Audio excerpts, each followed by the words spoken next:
살았던 사람들의 일상을 들여다보는 타이완 주간신보의 진행자 서승임입니다. 올해 1월, 한국과 타이완에서 공통적으로 이어지고 있는 논란이 있습니다. 한국은 윤석열 대통령이 12.3 비상계엄 선포로 인해 내란 수괴 혐의를 받아 헌정사상 초유 현직 대통령이 구속되는 사건이 벌어졌고, 타이완에서는 입법원, 즉 국회에서 다수인 야당 의원들이 헌법소송법을 비롯해 선거법, 재정분배법 등 논란이 되는 각종 법안들을 잇따라 통과시키자 지난 23일 라이칭더 총통이 헌법소송법 개정안에 대한 사실상의 이의를 제기하며 헌법재판소의 판단을 요청한다는 공식 입장을 표명했습니다. 공교롭게도 타이완과 한국, 한국과 타이완 모두 법 문제가 국정 운영의 주요 논란거리가 되고 여야를 넘어 국가의 원수까지 개입하게 되면서 상당히 혼란스럽고 불안한 국내 정세를 마주하고 있는데요.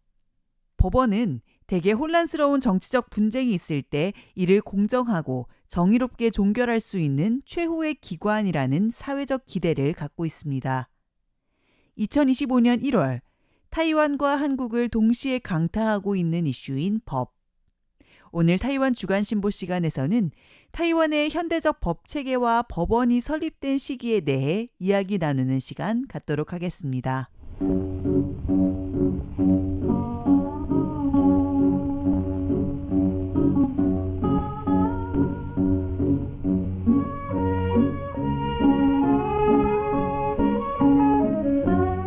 시간을 거슬러 타이완이 청나라 황제의 지배하에 있었던 1895년 이전으로 돌아가 봅니다.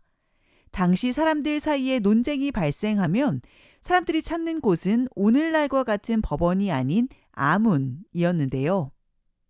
옛날 관공서나 관공을 칭하는 용어인 아문 중에서도 아문차역은 관할 지역 내 행정 및 사법 업무를 수행하거나 수사 및 체포를 담당하는 기관이었습니다. 오늘날의 경찰과 법원의 역할을 동시에 하고 있었다 할 수 있는데요. 그러다 1895년 5월 8일 시모노세키 조약이 발효되면서 타이완은 중국으로부터 일본에 할양되었고, 이로 인해 아문 역시 역사의 뒤안길로 사라졌습니다.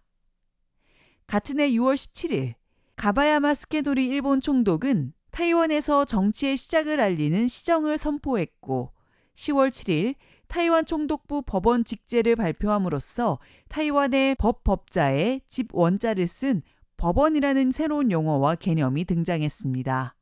하지만 당시의 법원은 명칭만 법원이었을 뿐 근대 서양 사법기관과는 본질적으로 달랐죠. 당시 타이완 사람들은 조국의 할양과 일본인의 지배에 큰 상실감과 고통을 느꼈고, 이에 반발해 타이완 민주국을 조직해 일본 식민 지배에 저항했습니다. 일본 총독부는 타이완에서의 저항을 진압하느라 바빴고, 법원의 재판관으로는 군인과 행정관료들을 두었죠. 즉 전문 법조인이 아닌 사람들이 법원을 운영하고 있었던 것입니다. 게다가 타이완에서 법원이 막 운영되기 시작했을 때에는 민사와 형사사건 모두 1심제로 처리되었습니다. 지방법원인 1심법원, 고등법원인 2심법원, 그리고 대법원인 3심법원이 있는 근대 사법제도의 3심제와는 엄연히 다른 양상을 띠고 있었던 것이죠. 총독부는 타이완 통치 2년 차에 군정을 폐지하고 민정을 실시하기 시작하면서 1896년 5월 타이완 총독부 법원 조례를 공포했습니다. 이 조례는 단 8개의 조항으로 이루어져 있지만 타이완에서 처음으로 지방법원, 항소법원, 고등법원이라는 3심제를 도입해 근대적 사법제도와 연결되는 계기를 마련한 조례이죠. 법원 내의 주요 직책인 법관, 검찰관, 서기 이런 역할들도 이 조례가 공포되면서부터 확립되었습니다. 같은 시기 일본 본토에서는 법원을 재판소라고 불렀고, 법관은 판사, 검찰관은 검사라고 불렀습니다. 타이완 총독부가 법원이라는 용어를 채택한 것도 기존에 일본에서 이미 존재하고 있었던 임시법원과 고등법원에서 차용한 용어이죠. 2차 세계대전 후 타이완은 국민당 정부에 의해 접수되었지만 일제시기 때부터 사용하기 시작한 법원이라는 명칭은 여전히 유지되었습니다. 이는 국민당 정부가 타이완의 현지 관습을 따랐기 때문이 아니라 당시 중화민국 초기 사법제도 역시 같은 시기에 유럽과 일본의 영향을 받아 법원이라는 같은 명칭을 사용했기 때문입니다. 중국의 전통 법률 체계와 서양의 근대 법제는 근본적으로 많은 차이가 있었습니다. 일본 식민 통치 중에 서양 법제 개념이 타이완에 도입되면서 타이완 사람들의 사법 생활도 크게 변화할 수밖에 없었는데요. 과거 청나라 때 아문에서 무릎을 꿇고 청원하는 방식은 일제히 사라졌고 검찰이 형사사건을 담당하면서 민법과 민사소송법, 상법을 아울러 이르는 현대적인 민사법 개념이 등장했습니다. 민사법은 개인 간의 가구, 혼인, 토지, 금전 등의 권리와 의무를 규율하지만 청나라 때의 법률은 개인 간의 권리와 의무를 규정하는 근대적인 민사법과는 달리 한 가지 형법으로 모든 민사관계를 포괄했죠. 예를 들어 돈을 빌리고 빚을 갚지 않는 문제의 경우 단순히 채무자의 엉덩이를 매질해 처벌하는 방식으로 해결하곤 했습니다. 근대 서양을 모델로 한 법원이 도입되면서 변호사라는 직업이 새롭게 등장하기도 했습니다. 지금의 현대인들에게 변호사는 굉장히 익숙한 직업이지만 100년 전 타이완에서는 일본이 도입한 변호사라는 직업이 굉장히 새롭고 이해하기 어려운 개념이었다고 하는데요.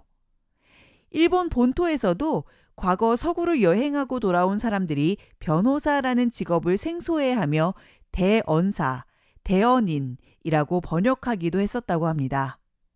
그러다 1893년 변호사법을 공포하며 공식적으로 변호사라는 명칭을 확정한 이후 지금까지 사용하고 있는 것이죠. 타이완에서도 1900년 타이완 변호사 규칙이 공포되었고 일본인 변호사들이 타이완에서 본격적으로 활동하기 시작했습니다. 국립대만대학교 법학과 왕타이성 교수에 따르면 일본 식민 통치 시기 50년 동안 타이완에서 활동한 변호사의 수는 최대 177명을 넘지 않았으며 1921년 이전까지는 타이완 출신 변호사가 한 명도 타이완에서 개업한 적이 없었다고 합니다. 그러다 타이완 사회에서도 점차 변호사의 역할을 이해하기 시작했고 변호사의 지위는 매우 높아졌습니다. 예를 들어 타이완 동북부 이란 출신의 변호사 천이숭 씨는 당시 도쿄 제국대학을 졸업하고 사법고시에 합격한 뒤 1932년 자신의 고향으로 돌아왔는데요. 이때 고향 인근의 기차역에서는 큰 환영 행사가 열렸다고 합니다. 당시 읍장도 마중을 나왔고 행사에는 악기 연주와 연극 등 화려한 공연으로 변호사가 되어 돌아온 그를 반겼다고 합니다. 1935년 지방의회 선거 이후에는 일본에서 법학을 전공한 타이완 사람들이 타이완 의회 중심 세력이 되면서 동시에 변호사의 사회적 엘리트 지위도 확립되었습니다. 법원 내부에는 판사와 변호사 등 법조인이 있었고 시설로는 각 재판을 진행하는 법정이 있었습니다. 일본 학자들의 연구에 따르면 법정이라는 용어는 법률, 항의, 투표 등과 같은 단어와 마찬가지로 일본이 서양 문명을 도입하고 번역하면서 만들어진 일본식 한자어로 이후 중국어에서도 직접 차용하여 지금까지 사용되고 있습니다. 법정에서는 중요한 정치적 논쟁이 벌어질 때마다 양측이 법정 방청을 통해 맞섰습니다. 1923년 총독부는 항일 운동을 이유로 대규모 검거를 단행했고 이때 많은 타이완 사람들이 법정에서 재판을 받아야 했는데요. 당시 법정에서는 방청권을 판매했다고 합니다. 이는 법정이 연극장처럼 운영되던 흥미로운 사례로 남아있는데요. 80년 전 법원이 극장처럼 입장권을 판매했다는 사실은 오늘날의 시각으로 보면 참 놀라운 일입니다.